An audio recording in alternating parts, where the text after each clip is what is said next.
Hey Year 11, I just thought I'd put together a quick video on what a Senior Geography Project or SGP is to get you started planning for your next assignment. Don't stress too much. Remember, we've got until August to get it handed in, but I just want us to get into our heads what a SGP is, what it consists of, and then what we need to start thinking about. Ready for you to start doing your assignment, and then I can help you as much as I can to get the best possible mark. So your senior geography project, it's your own geographical investigation, which means your area study is completely up to you.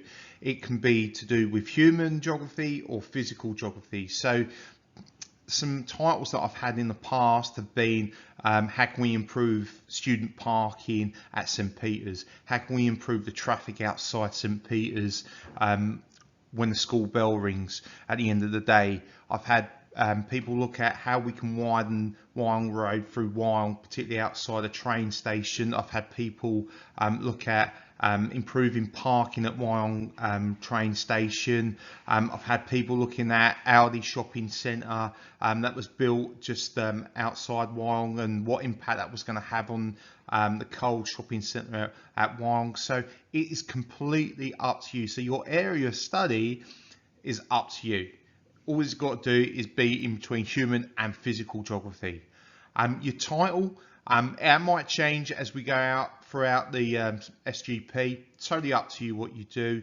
So in this planning stage, try and get a title together. So what are you trying to find out? That's what I should be able to look at in your title. So that's what you've got to keep asking yourself. What are you trying to find out?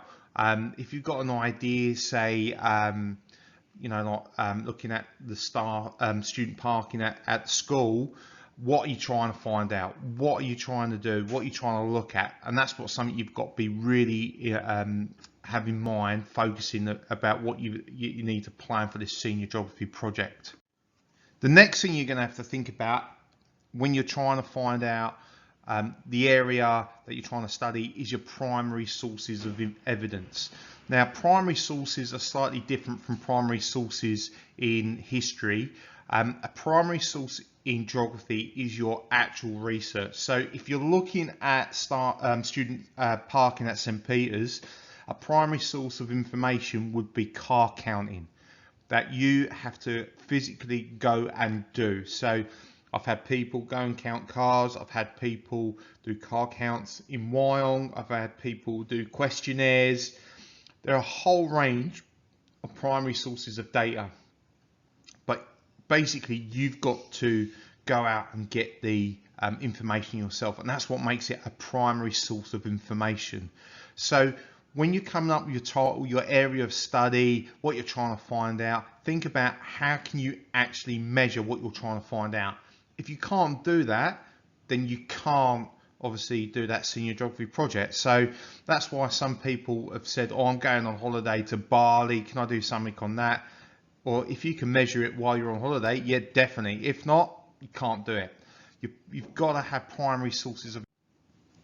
Now, the second thing you've got to think about is secondary sources. Secondary sources of information are other people's information. So if you Googled some data on car counting, the number of cars being produced in Australia, because it's someone else's information, that's what a secondary source is. So your senior geography investigation or your project is going to have those two types of sources. So you need to know what those two types mean, and you can use both of them in your project. But you've got to remember, you definitely got to use primary sources of information. The last thing I've put there is ethics. Now, if you're going out, sort of counting cars or doing questionnaires, you've obviously got to ask permission. Obviously not to count cars, but if you're, recording people's number plates, you've got to ask people's permission.